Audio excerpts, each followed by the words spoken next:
संविधान बचेगा तो देश बचेगा, संविधान बचेगा तो लोकतंत्र बचेगा, संविधान बचेगा तो हमारी अस्मिता बचेगी, संविधान बचेगा तो हमारी बहन बेटी की इज्जत बचेगी।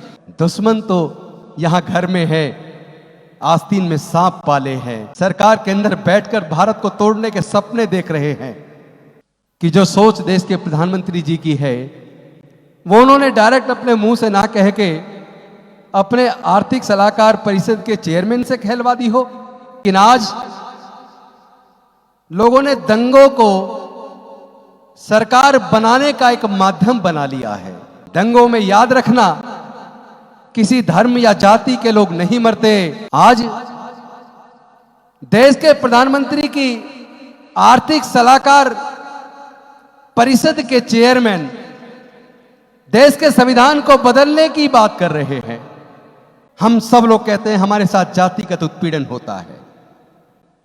अगर जातिगत उत्पीड़न का कारण है तो हम लोग जातियों को जिंदा क्यों रखते हैं?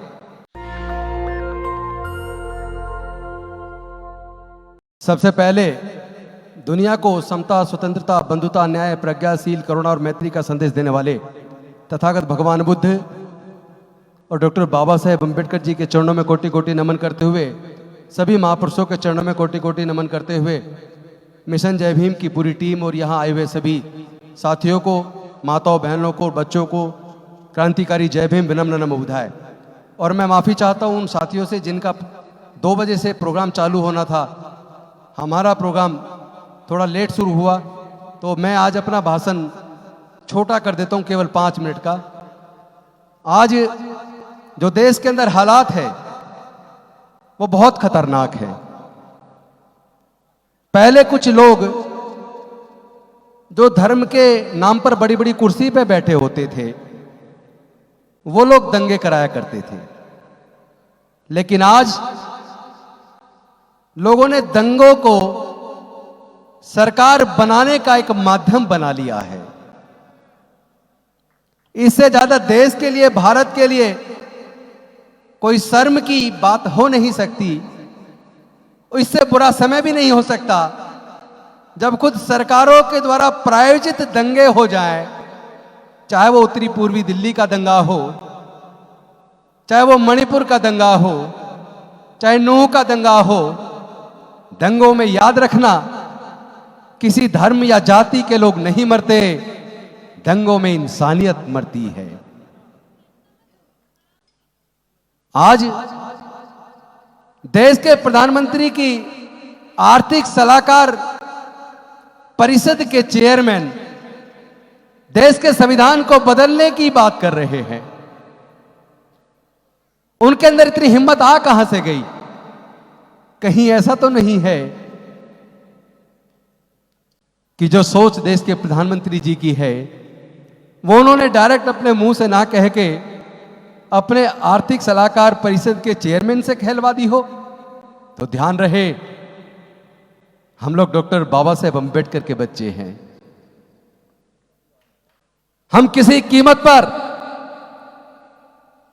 भारत को तोड़ने की साजिश को कामयाब नहीं होने देंगे। ये जो नफरत की राजनीति की दुकानें चल गई हैं, हम आज संकल्प लेते हैं देश के अंदर नफरत की राजनीति की दुकानों को हम बंद कर देंगे। जिस तरह खुलेआम सत्ताधारी पार्टी के सांसद और मंत्री खुलेआम लोगों को मारने की बात करे, पूरे संप्रदाय समूह की बायकॉट करने की बात करे, पूरे देश में नफरत फैलाने की बात करे, मैं पूछना चाहता हूं जहां सरकार के अंदर बैठे मंत्री और सांसद अगर वो खुद ही धर्म के नाम पर नफरत फैलाकर देश को तोड़ने की साजिश करे तो क्या देश को किसी दूसरे विदेशी दुश्मन की जरूरत है? दुश्मन तो यहां घर में है, आस्तीन में सांप पाले हैं। सरकार के अंदर बैठकर भारत को तोड़ने के सपने देख रहे हैं, लेकिन डॉक्टर बाबा साहेब अम्बेडकर के बच्चे आपके सपनों को साकार नहीं होने देंगे। हम मर सकते हैं लेकिन देश के संविधान पर आंच नहीं आने देंगे। ये नफरत की दुकानों को हम बंद करेंगे। लेकिन ध्यान रहे,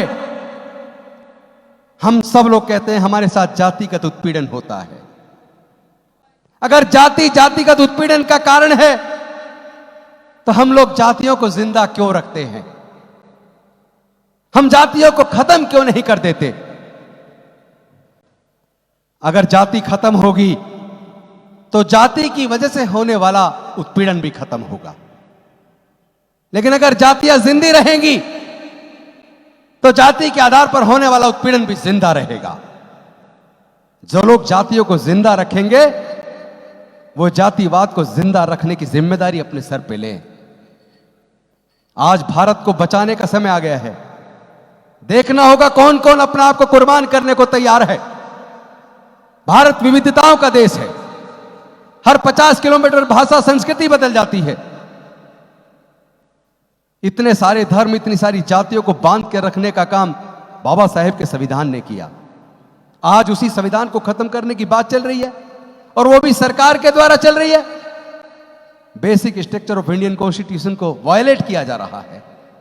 सब जानते हैं आर्टिकल 368 इंडियन कॉन्स्टिट्यूशन का भारत में संविधान के संशोधन की बात करता है।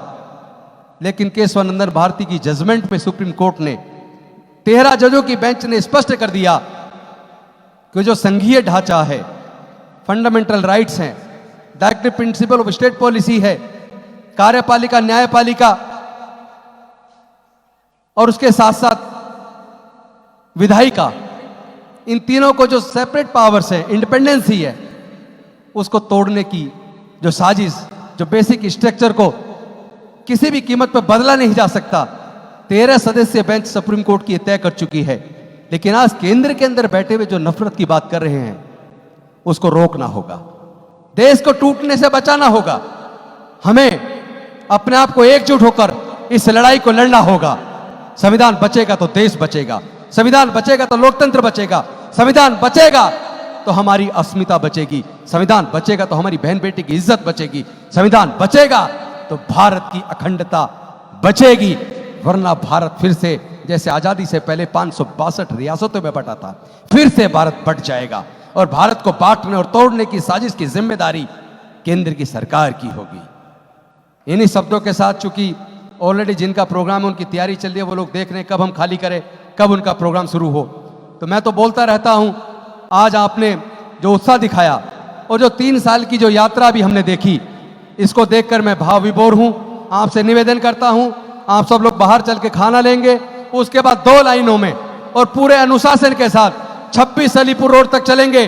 जो लोग डॉक्टर बाबा साहेब अम्बेडकर के सच्चे बच्चे हैं, जो भारत के संविधान को बचाना चाहते हैं, वो मेरे साथ शांति के साथ अनुशासन को बनाकर 26 अलीपुर रोड तक चलेंगे और वहां जाकर बाबा साहेब को पुष्पांजलि करके इस बात का संकल्प लेंगे कि हम भारत के संविधान को भी बचाएंगे, भारत के लोकतंत्र को भी बचाएंगे और भारत की विविधता को भी बचाएंगे, इंसानियत को मरने नहीं देंगे। नेशनल दस्तक की आपसे गुजारिश है कि अगर इसको बचाना चाहते हैं तो नेशनल दस्तक को सब्सक्राइब करने के लिए रेड कलर के सब्सक्राइब बटन को दबाएं, फिर बेल आइकन की घंटी दबाएं।